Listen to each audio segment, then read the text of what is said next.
Hi everyone, I am Archika Arora, a certified image consultant and soft skills trainer, and today I'm going to talk about something very interesting and very relevant, which is how to avoid turning virtual meetings into casual ones. I'm going to give you 4 tips each from image management perspective and soft skills perspective. From image perspective, the first tip I want to give you is dress up well. Something similar to what you would have done if this meeting was offline.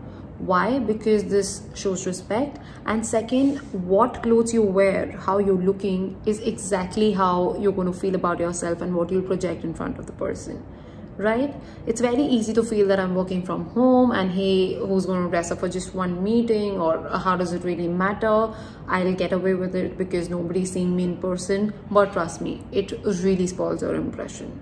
Second point I want to talk about is don't mix with the background. Right, this is often mistaken and ignored that what you're wearing is the same color as your background or your wall, your bed, and this might be from the same color family. So to give you an example, I'm wearing white, there's a lot of white, my wall is white, my curtain is white, the bookshelf is white, right? But this is still working for me, and not just working for me but complementing me, and hence I've chosen this background. Why?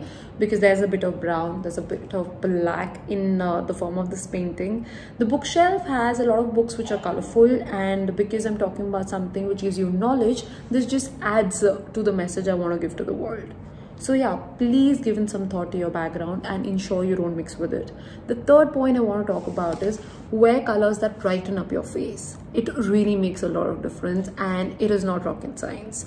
You need to start taking notice of colors that really suit you and start making it work in your favor by wearing them more often.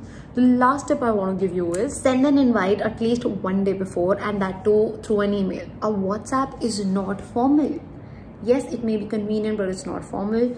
Email is very professional. It is easy to add the invite to your calendar. It's easy to document stuff using email, and when you should do it before the other party asks you about the invite. So be proactive, right?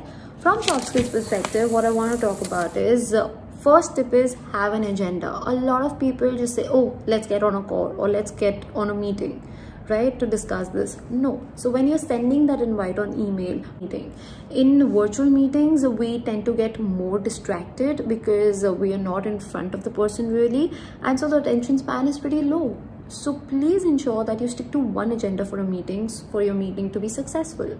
Second, please clarify the duration. Right, it's very easy to assume that I've put it in my calendar invite and it can be a 1 hour or a 30-minute interval.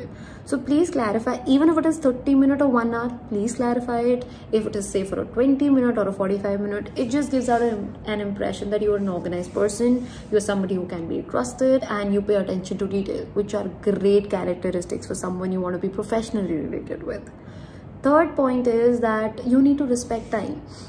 No matter if the person is senior, junior, really matters to you, does not matter to you, you're talking to him or her for the first time, or you've talked frequently, you need to respect the calendar of the other person, right? So stick to the duration that you've sent. If you overpass it, then please ask the person if he or she is fine sticking around, or if you should take this up in another meeting.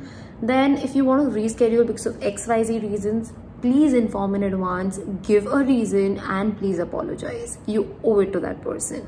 The third tip I want to give you is, the fourth tip I want to give you is, and the last one, that have a plan. And it's always a good idea to break your agenda up into small topics and assign duration to it to ensure that you stick to the agenda, and that too in a time.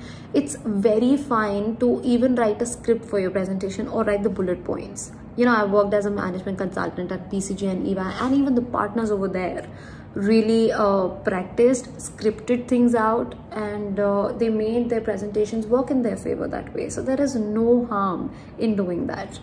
So these were really basic yet effective tips. I really hope they help you, and I assure you that if you apply them, you're going to give a fantastic impression to people. So do use them and do tell me how they work out for you.